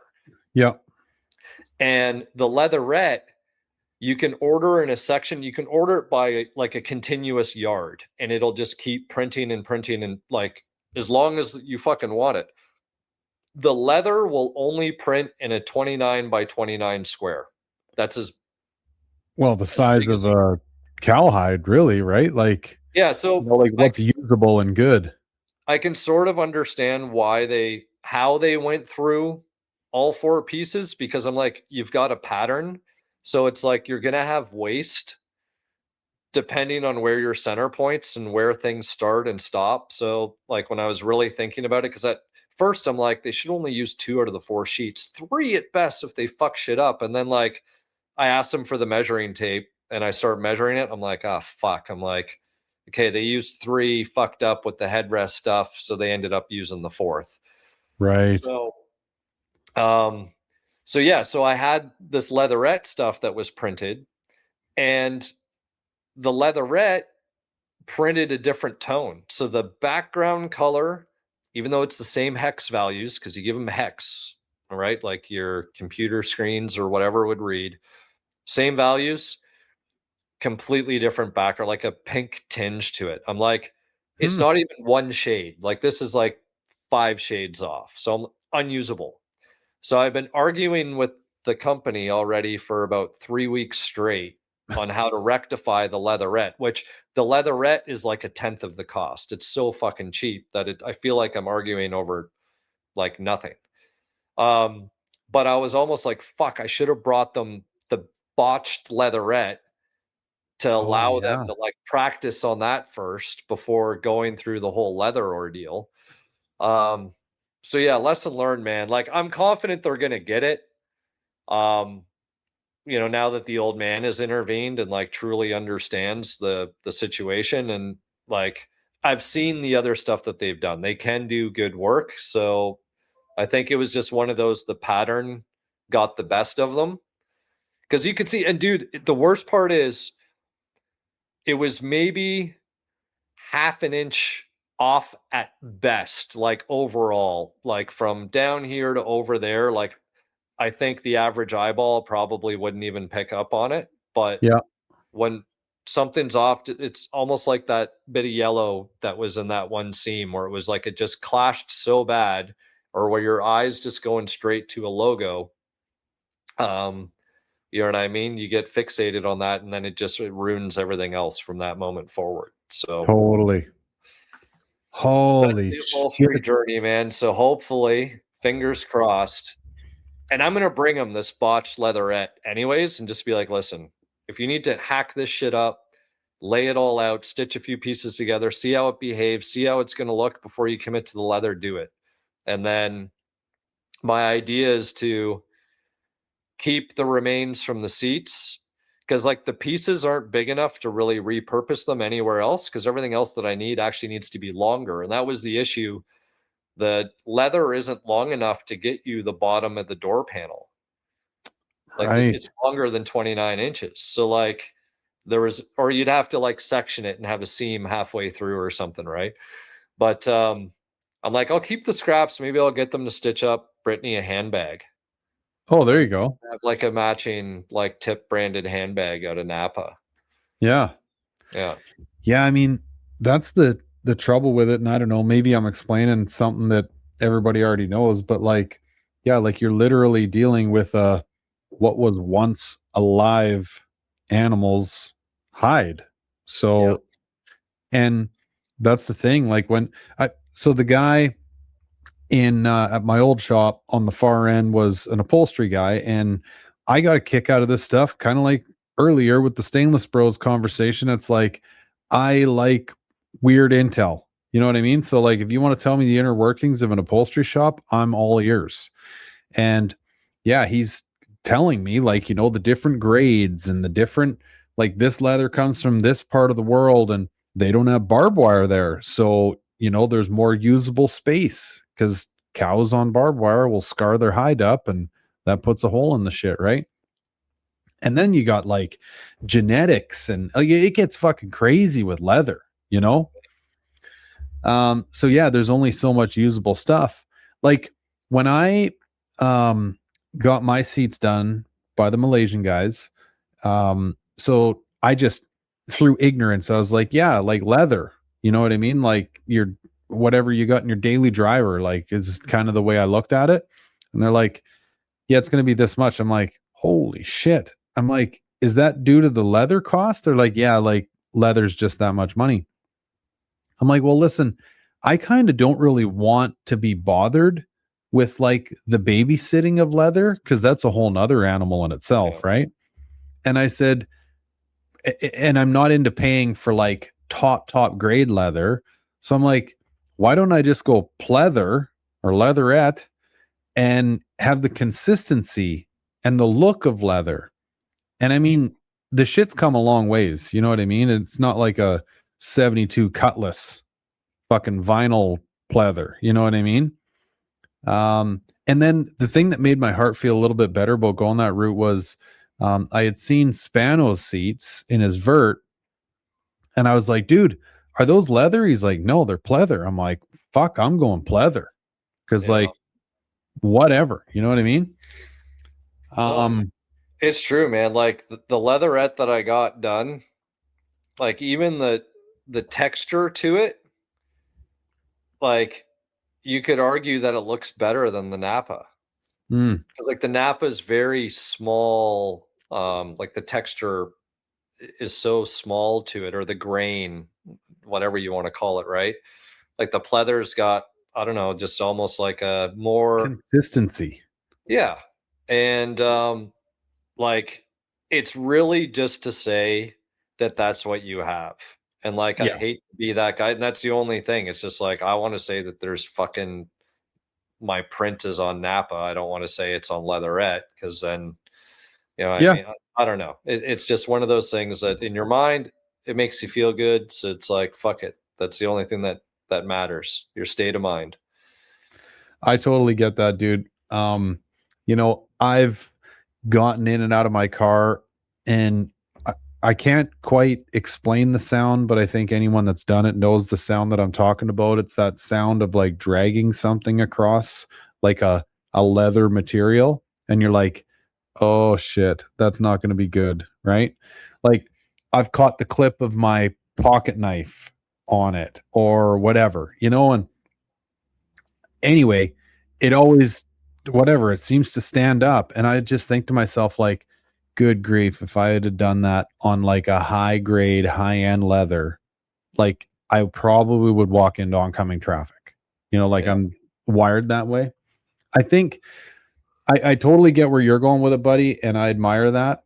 But yeah, like for me, I think not that I'm into this shit. I guess kind of my wife is, but like handbags, maybe a real nice wallet, you know, like something to that effect. I could see the value in it. Um, but I don't know. I have a hard time warming up to the car side of things because, well, I drive my cars. You know what I mean? Maybe if you were building that, which you kind of are, and I know it's going to be built to drive, but you're kind of building it to sort of put on a pedestal as well, right? This is a statement, this is a whatever, so it needs to have all these things. But when you're talking like, well, I don't know, or what about the seats in like your silver car, which I think most people would think of that car as being a pedestal car. You know what I mean? They're fucking just whatever, something you slide your ass into. Maybe you got a pair of shorts on that has a snap on the back of the back pocket and you fucking drag it across the seat. You're like, meh, whatever, right? We're going cruising. Yeah. Well, you know what happens is like the shit that you don't care about, nothing ever happens to, and the stuff that you do care about, it's like, Every bam. time. So, Every fucking time, dude. It's like, yeah, don't spill this cup of water walking across the living room floor. What are you going to do? Every time you're spilling it, yeah. right? Go across with like foam over the top of a beer, half shit faced, fucking no spills at all, right? Oh, Oh, buddy, that stings. Well, I mean, like you say, lesson learned. I honestly thought that you were going to tell me that through all of the bullshit, especially the way that you laid it all out in that pod a couple of pods ago, I was like, show up and these things are just like, oh, you know, like the Lord fucking opens the skies and these seats are sitting there. so I do have to say, like this small, because it is really small stuff. Like if it wasn't going in the, if they weren't going in the Cobra, I wouldn't have cared about the bolsters.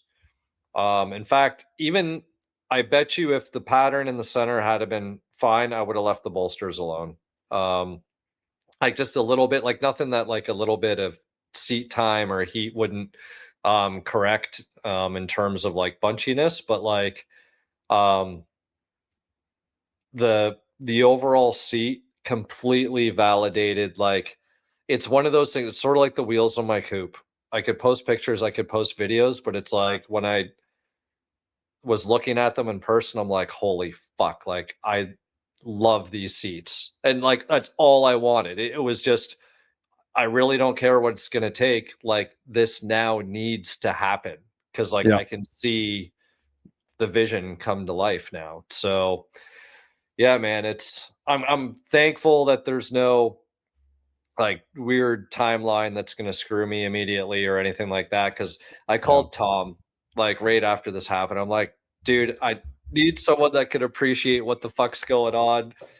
And that was the first thing. He's like, is it going to set you back? I'm like, no, I'm fine. So Yeah, yeah, because I actually the told him. car's got a lot of moving parts right now. Like Oh yeah, it's here, it's there. You're working on shit over here. Like it's yeah. whatever. But hey, the passenger side header is almost done. Oh, nice. Yeah, yeah, seems to be coming along quite nicely. So I'm excited. And then like once that's done, then yeah, I still need to pull the motor back out. I need to rectify the oil pan issue. That was the wrong one. Then I need to do all the clutch fork shit to get the binding out of that with that twin disc setup. So like whatever, it's a lot, but it's not a lot at the same time. So Yeah. The joys of well, I mean, you're horsing around with things that not many people have horsed around with. yeah, So yeah, you're kind of blazing trail here, right? it's true, which kind of makes it fun. Like it obviously it's frustrating in some regards, but you know, when you do overcome the obstacles, it is fun. Yeah. Yeah, it always makes me think of that meme, that little guy with no shirt on, all covered in grease, standing with his hands in the air, right? Like, I fixed it. Everybody, I want to let you know I fixed it. Oh, Yeah. yeah. Okay, No, cool. Toaster. How do we veer our way into Toaster Town here? Dude, so when we left Dubai, no appliances came because everything over there was 220. Okay, yeah. And we They left must during, run a different plug and everything, hey? yeah, they do. Yeah. Yeah.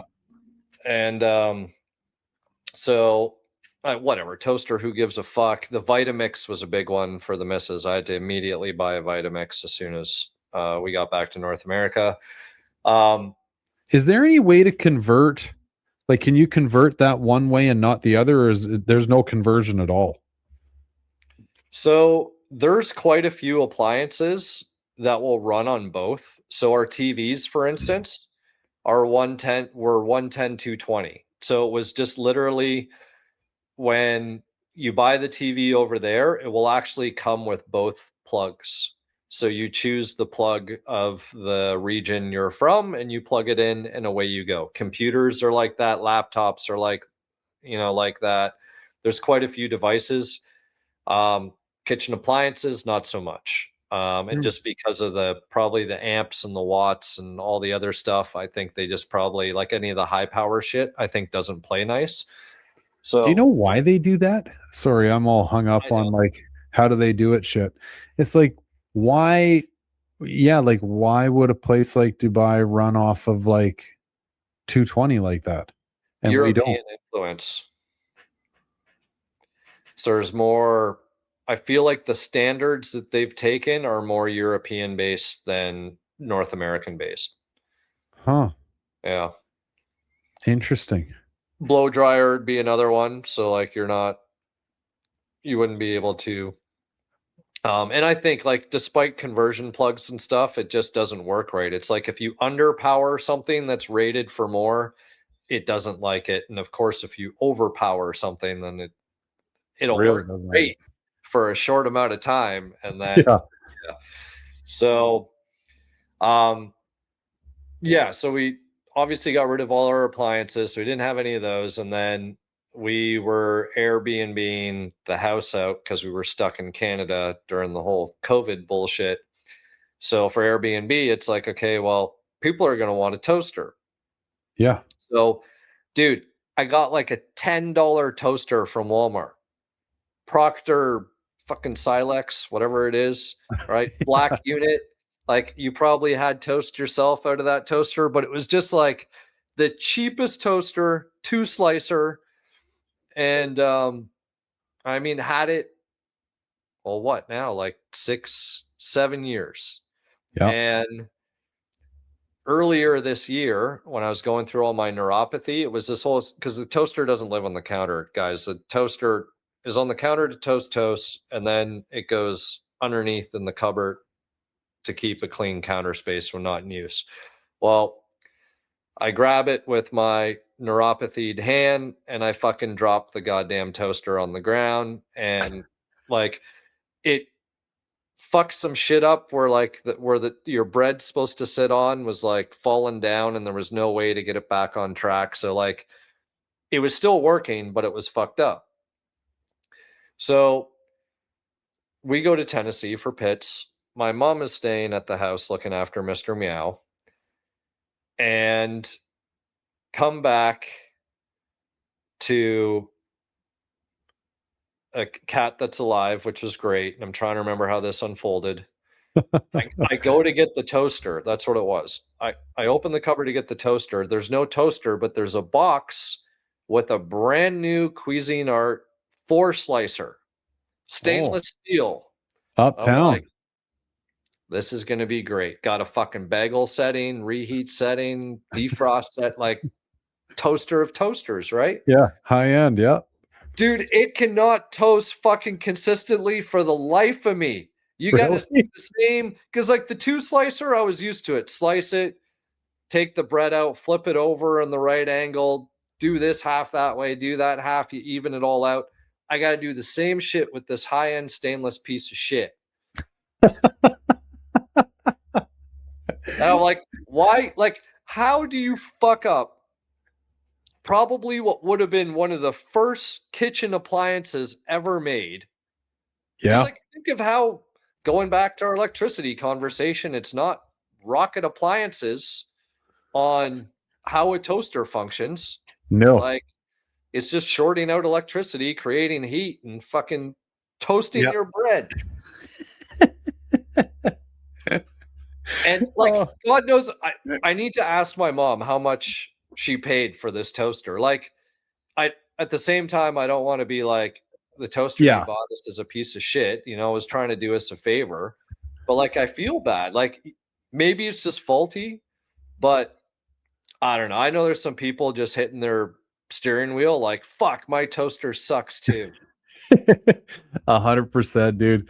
So toast is a fairly hot item in my household because, well, my wife was born in Ireland, and toast and tea will solve everything, right? Like, you got cancer, toast and tea. Like, it'll fucking literally cure you overnight. You know, this is their go-to.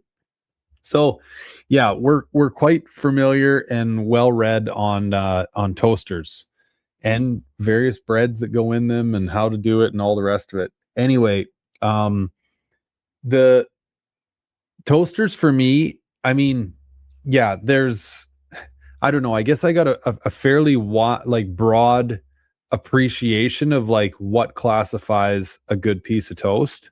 So yeah, not to get too nerdy in toasting or anything, but it's like, yeah, like nobody wants to eat cremated toast and nobody wants to just eat warmed up bread either, right? Like, there's a sweet spot that we need to hit here. And finding a toaster to do that, like you say, it ain't rocket appliances. You'd think this would be relatively easy to do because, yeah, I mean, hell, you may as well go to the frying pan and do it yourself. You know what I mean? Yeah. Right. So, and toast is one of those things too that, as little as we tend to think about it, you know, if you're doing something, cooking some eggs, whatever, you go throw the bread in the toaster, hit the thing, walk away, never to be thought of again until you hear it go click, right? But when it goes click and it doesn't come out the way you want it to, yeah, things start getting thrown. Like this is where shit hits the fan. Well, I swear I can toast bread better on a fire pit grill Yeah. with like uneven Grill flame, marks and all. yeah, than what this thing's producing. It's just horrible. That is brutal, dude. Yeah. Well, like you say, like Cuisinart, you know what I mean? Like you want to put that on your wedding registry. Like this is too nice for us to buy and too expensive. Somebody's got to lay on this sword for us, right? Yeah. I have to see if Holy. Bosch makes a toaster. Fuck. Yeah. Or Milwaukee. Dude. So, you know, Kevin's like obsessed with his Milwaukee shit, right? Wasn't he a DeWalt guy? Or no, he is a Milwaukee guy. Yeah, he's a Milwaukee Buc-ee guy, which I saw the real Buc-ee coming back from Mustang Week. We stopped at the Bastrop. Oh, the original? No, it's actually I don't know. Bastrop would be it'd be one of the I think one of the older ones, but like there's on your way to Galveston, if you take the back roads, like the OG Buc-ees are at like I mean only 2 gas pumps. Yeah. In size Buc-ees, right? But the Bastrop one's a massive because it's kind of the crosser between if you're coming from Houston heading towards San Antonio or you want to cut up to Austin. So it's a pretty big, kind of like the Knoxville one that you guys got fucked at, right? So huge. same thing, you know, like there's a lineup of dudes waiting for stalls because everyone wants to ain't no potty like a Buc-ee's potty, says the billboard, right? Yeah. And yeah, so I'm walking down after taking a piss, and there's fucking Buc-ee shaking hands with all the kids. Really? Yeah. Huh. Yeah. So I just looked this up, dude, because I was explaining to the kids in a really half-assed manner, like kind of the gray Buc-ee story that I know, right? I'm no historian when it comes to this, but after experiencing it with you for the first time, fallen in love with the whole program of Buc-ee's, bathrooms, brisket sandwiches, all the rest of it, salted nuts. I did a little recon, right? So, but I couldn't remember it when we were telling the kids. So I just looked it up here again. Headquartered in Lake Jackson, city south of Houston. Chain was founded in 1982 in Clute, Clute. Probably say that Clute. Clute next to Lake Jackson, and established its first travel center in Lewing, south of Austin. Yeah. In 2003. Yeah. Okay. So there's the actual history of all this, but yeah. Huh. So when you say the actual Buc-ee, do you mean like the fella or the beaver? The beaver. Okay. The beaver was walking around, you know, all the kids were loving him and stuff. Because I've never, like, you see the statue outside and all the paraphernalia, but you never see the dude in the Buc-ee outfit walking around, but he was there. Right. Or she. And actually, dude, it doesn't say this here, so maybe nobody quote me on this. Not that we're going to get sued over piss poor Buc-ee's intel, but I think the fella that started it or whatever, his nickname was like Buc-ee or Buck or something to that effect. Yeah, I remember actually. Yeah, you were saying that at Pitts, I think after the stop, you'd done some recon on that. Yeah. Yeah. Well, okay. A little backstory on where this all recon comes from. When we did our first trip down to Tennessee last year, I mean, we had nothing better to do on the road, but kind of burn up the internet subscription, right? And like every state we went to, it's like, well, what's this state known for if we didn't know already, or what's a little bit more that we didn't already know? So this has kind of turned into a thing for us now when we're traveling, right? It's like, well, let's get familiar with the area and kind of learn a little thing or two, right? But dude, here is actually a really fucked up yet good parallel between gas stations and toasters. Okay. Two things that you can't fuck up too bad. You know what I mean? Like the ingredients are fairly simple. Clean shitters, right? Uh, you know, in and out, no disaster. Probably cleanliness is like up there on like the top priority. But then you like parallel that with a toaster. It's like pretty simple program here, guys, right? We just need toast, right? We don't need pucks. We don't need bread. We just need toast, you know? And yeah, the fella that has whatever done this with Buc-ee's has perfected toast. Hmm. You know, like 150%. And go to that one outside of Knoxville. I think I might have mentioned it on the pod, but if anybody missed it, we asked the guy that was serving us or ringing us up. And I said, holy shit, man, is this like a busy day for you guys? He goes, it's every day like this. He goes, quite literally, we are the busiest Buc-ee's in the world out of all of them. Damn. Right. And so I said to him, like, hey, out of curiosity, do you got any idea like what you guys would generate for revenue on a daily basis? And he goes, he kind of like does the shoulder check, looks both sides. He's like, it's about 600 a day. I'm like, holy fuck, man. Like and he goes, that doesn't include fuel. That's just the store. Yeah. Because fuel for anyone, so the wife's dad had a couple gas stations back in the day. And the thing with gas stations is gas just gets you in the door. Like your money's made in the store. Yeah. Which when you look at the geographical layout of a Buc-ee's, it's like get as many pumps in here as possible because that's going to pull them in the store. And then how do we get them in the store? Roasted nuts, brisket, you know, like Buddy's got it figured out. Oh, you need a new barbecue? Get one of those too. You know, Meanwhile, like there's no place to eat the shit. yeah, true. Well, probably by design, dude. It's like, Oh, for sure it is. Get the fuck out of here because we got the next guy to serve. Yep. Oh, it's crazy. Yeah. Yeah, that the whole Buc-ee's thing, I mean, mark my words, there'll be a TV show or at least a documentary on this one day. Yeah. Oh, I'm sure there will be.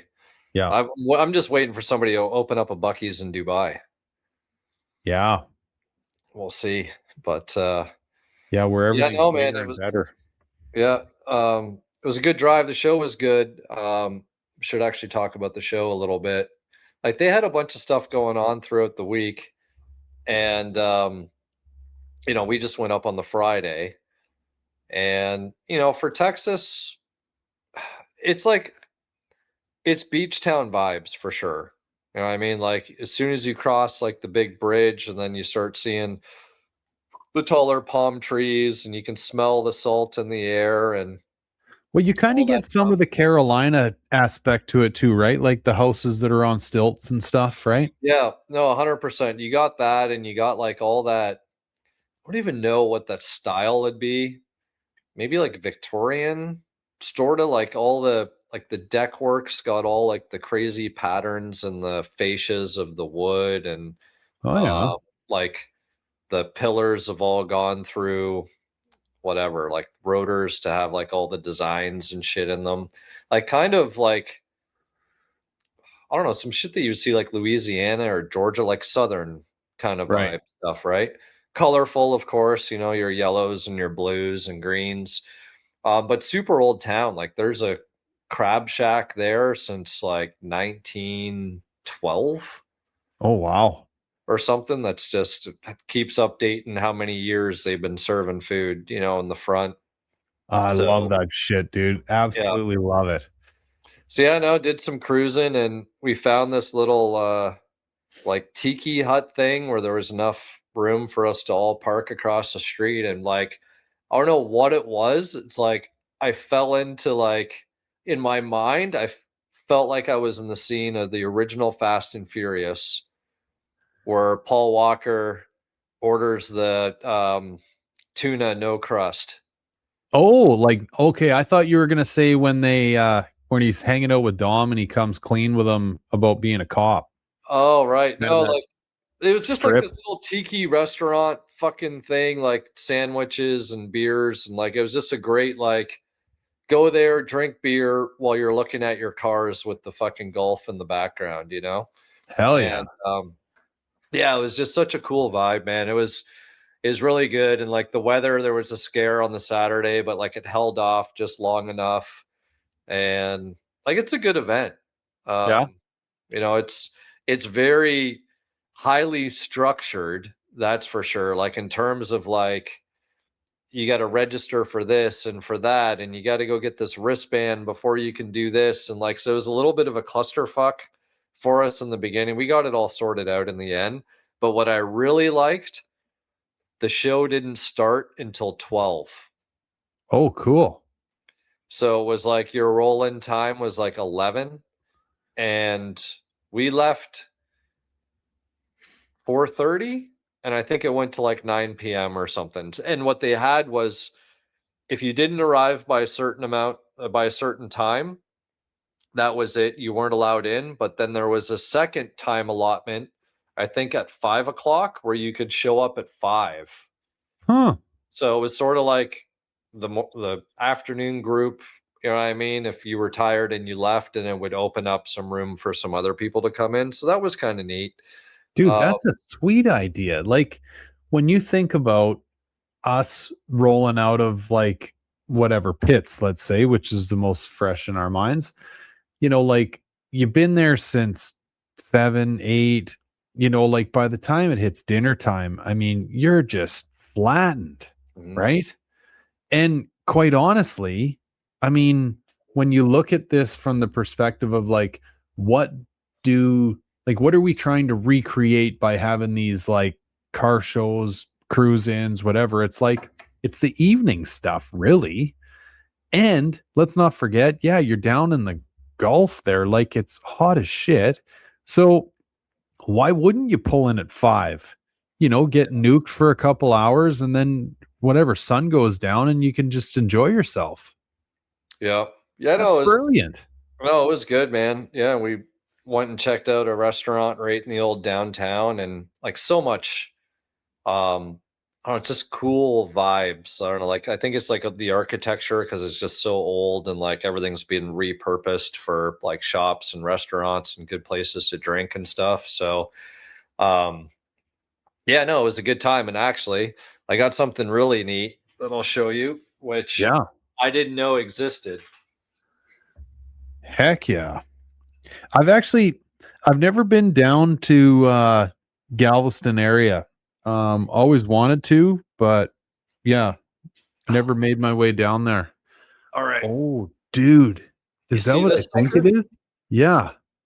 All right, you ready for this? I got man, this thing is not light. Holy. You see the brand? Savard? Fuck yeah. Unreal, dude. So, yeah. High Q Savard. That's wicked. So Where Jerry, the guy that reached out to me on the consult that was telling me about this stereo brand that opened up in the 90s or whatever by, I think he said Bill Savard. Um, he was at Mustang Week, and he's like, dude, he's like, I got something for you. Let me know where you're staying. I'll drop it off. And he actually brought me 2 brand new of these 10s in the box. Holy shit, man. Those things are enormous too. Oh fuck, like they're nuts, man. Like that is some stuff, because yeah, we were talking about that last week, right? Like all the old with Keith. Yeah. And like actually Keith is coming tomorrow, so I get to show him these in person and get his take on them. But I'm like, man, what am I gonna like? I want to put them in something, but it needs to go in something that obviously I'm gonna keep. Like it's not worth putting that in the Cobra or Yeah. something like that, like maybe the white car or something. So, I mean, they look for all intents and purposes like a proper speaker. Like this just isn't some half-ass shit. Yeah, like it's like you wouldn't even be able to see in the camera, but like the way the surround is like stitched. Holy fuck. Can you Oh, see the stitching wow. to like that Yeah. different type of material? And like even the So those things are like 30 some odd years old too? yeah, I guess so. I don't know if I could tell by serial number. It's actually like handwritten the serial number on the back.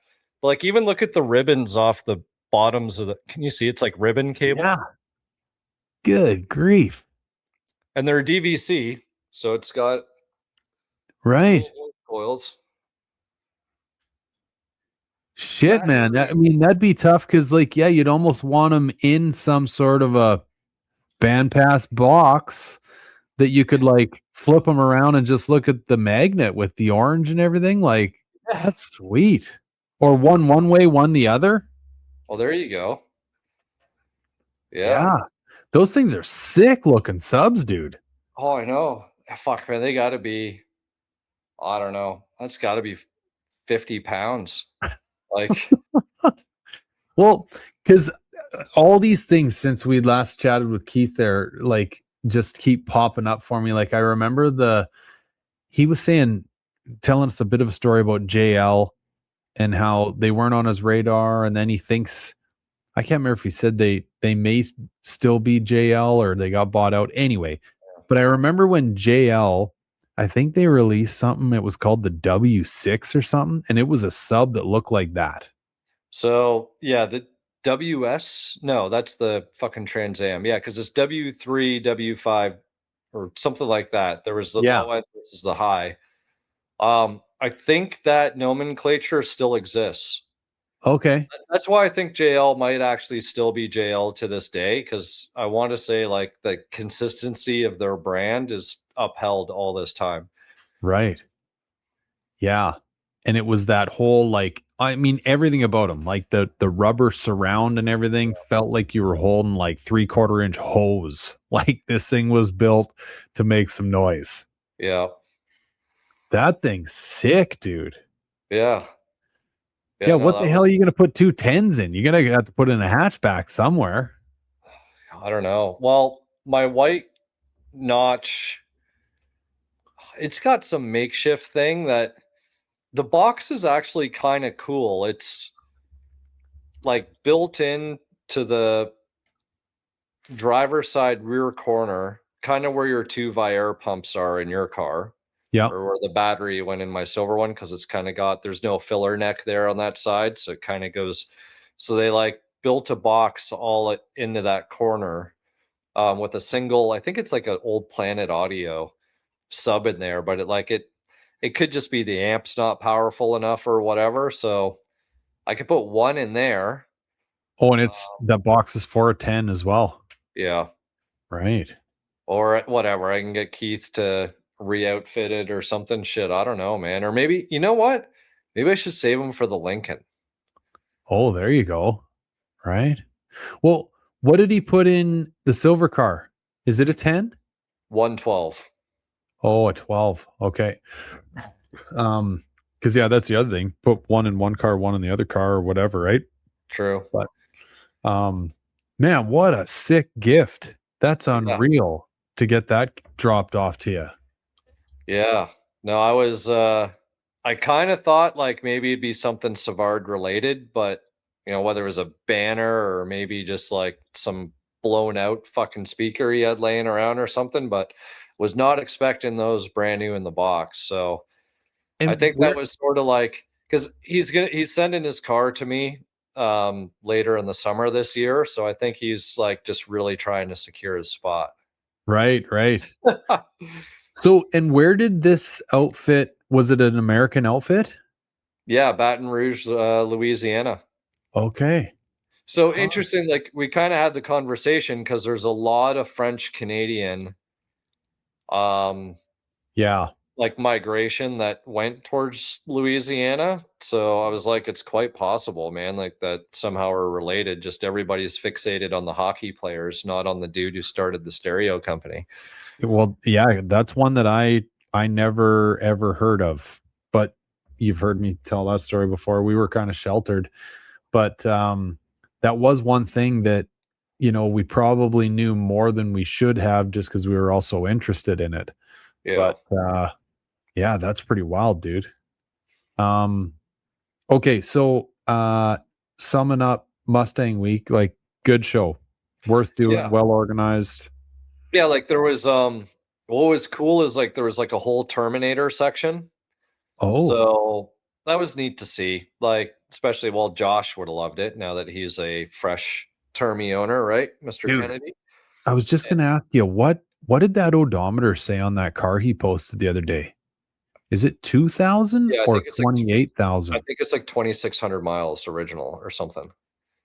Like it's Man, that brand new. guy, Yeah. jeepers, good for So him. so yeah, no, there was a comp orange there. There was a Mystic Chrome or Geez, you Mystic don't see Chrome. that orange very often. No, and it was like beautiful. And the Mystic actually had the seats as well to match, which is always Yeah, not for me, but it's cool to see. yeah. Um, and then of course there's S550s for days, which you really can't get rid of. But um, the I think I've posted it before, and he was there last year. It's a red notch that is probably. I wish I would have had a measuring tape because I want to see how low he's sitting. He's on Oh, QA1. The thing is fucking slammed. It's got an LS motor in it though, okay. and I think he won something last year, and I think he won again this year. And all I could think of is what would Bill Butler say about this outfit winning an award at a Ford show? And I actually brought it up on my members only live I did the other night because I was sort of like, you know what, generic car show, no big deal. Hot rodding, do whatever, but it's sort of like if you're at a Ford event, can you win if your powertrain isn't Ford? Oof. Yeah, We that's should put a a poll in the pod. Like I'm just I don't think I care that like I definitely don't care as much as other people care because dude, I even had a guy so that my short of the chassis asking if it's worth the 40K or whatever on YouTube. So the motor's in that video and the amount of people that think it's an LS in right. there because it just that motor has an LSE look about it. Um, it's crazy. One guy started going off. He's just like, "Man, I love your builds and you do amazing stuff, but like, how and why would you put that motor in there?" And I'm like, "I bet you he thinks it's an LS." So I'm like, I bait him, right? I'm like, "Well, what's wrong with the motor?" Another paragraph about how bad. I'm like, "Well, I wasn't gonna say anything, but it's actually a 7.3 Godzilla." And he's like, "I take it all back." You know, like, Yeah, it does. Well, and I know there's Cletus McFarland did a video. And I can't remember the outcome of this, but it was when they were first horsing around with the Godzilla, and I want to say that they had a lifter issue with it, and I want to say they used LS lifters in it. oh shit.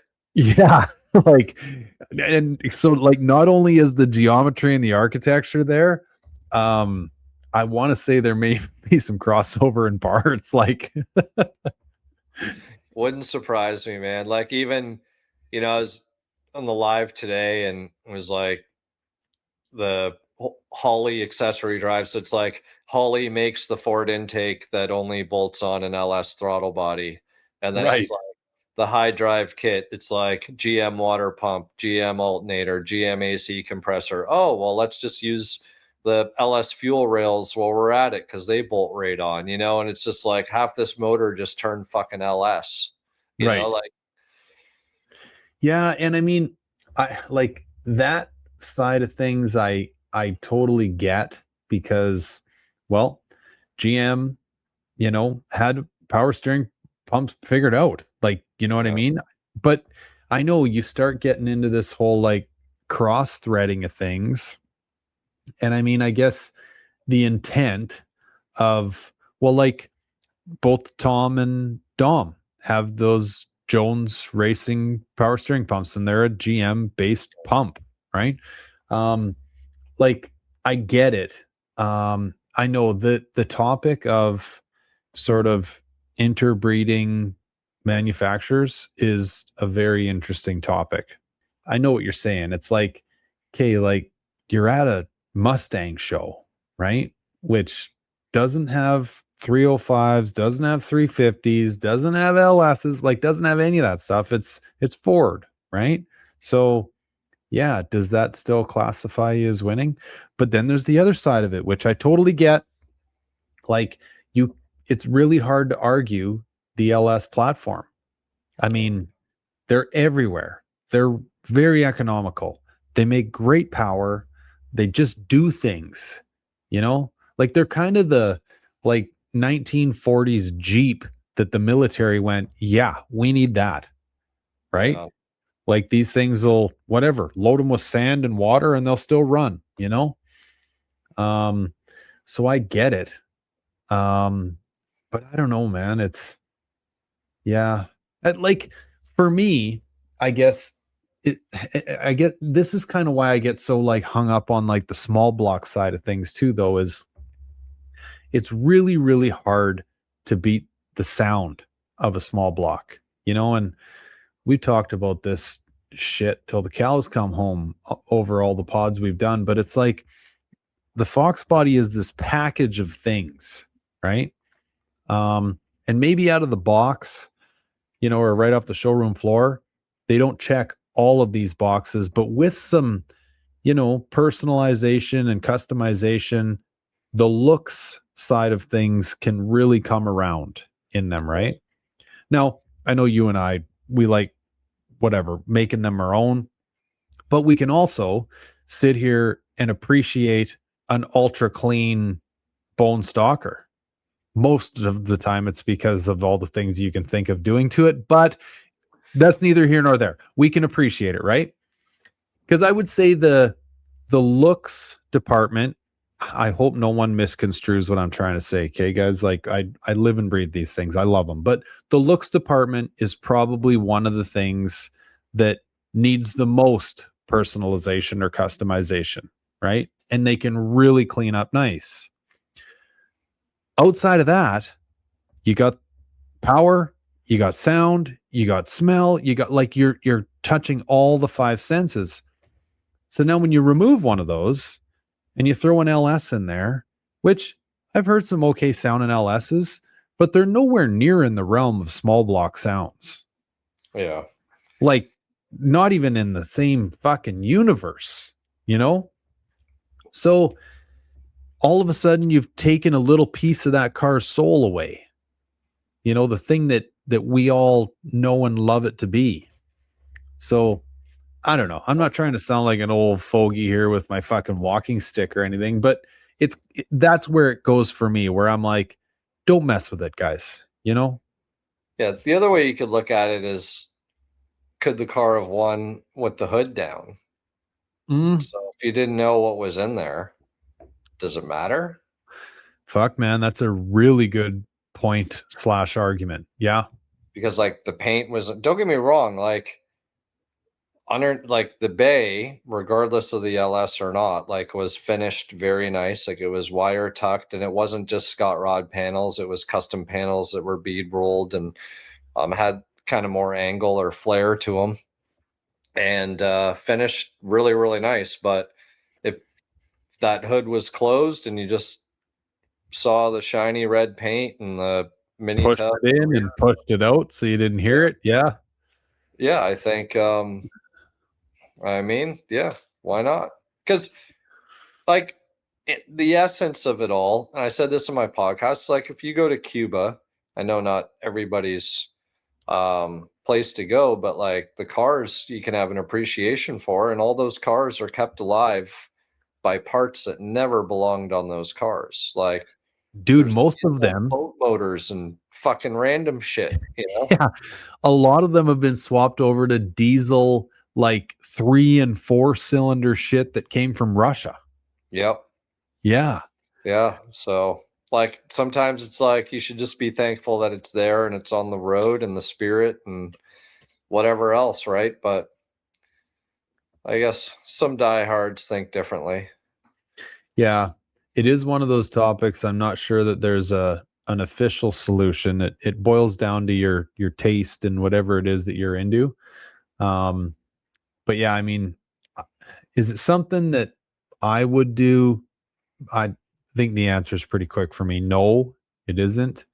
Now, given the correct scenario, like let's say, I don't know, you and I get challenged to build you've only got $5,000 to spend. It's got to hit some sort of horsepower goal, and it's got to be reliable, and it's got to be whatever. I mean, well, okay, you know what I mean? Now we're in an area that we can maybe start warming up to this idea, like, yeah, it makes sense in various scenarios. And like this guy's, it sounds like there's one I'm thinking of. I think it's a Calypso car, maybe a coupe. And he's got I used to know the LS 3-letter terminology a little bit better. But anyway, I think it's like one of the all aluminum ones. And he's got the blower on it. Like for all intents and purposes, this thing is a fucking violent car. And to like you're saying about the red one, very clean and very nicely done. Some real attention to detail was done to it. Like fucking beautiful, and they're a small, tight little package. Like the LS motor is an impressive deal. If you haven't had one apart, for anyone listening, do yourself a favor just for fun. Kind of like the toaster conversation, right? Kids took toasters apart as kids. Go to the junkyard, buy yourself an LS, and for fun, tear it apart. It will impress you all the way down to the block. Everything about it is a very, very impressive motor. I can't help but think that in 20, 30 years time, I mean, I guess it depends on a lot of things here. Depends on how many cars get crushed, so on and so forth. But like these motors will be sought after. Yeah. Like they're, right now, what are they? $1,000, let's say 1,200, maybe 1,500 for a low miler. Like 6-bolt cross bolts, like they're built proper. I've said for years, ever since I took the one apart that I took apart, I'm like, I swear to God, Chev called up all the old guys that were part of the like foundry crew of building a small block Chev and was like, here's a bunch of beer and a bunch of pizza, make that better. And they did. Yeah. Like, well, I think the only thing that's convoluted the LS has been that, like, and this is standard issue with anything these days, but it's like the EPA gets involved and it's like, wow, fuck, we got a nice little package here, but I don't know, maybe we could cut down 4 cylinders and run it on 4 at highway speeds and shit. And then lifters and crank sensors and all the shit goes to hell on them and they're a disaster, right? It's like, yeah, I don't know.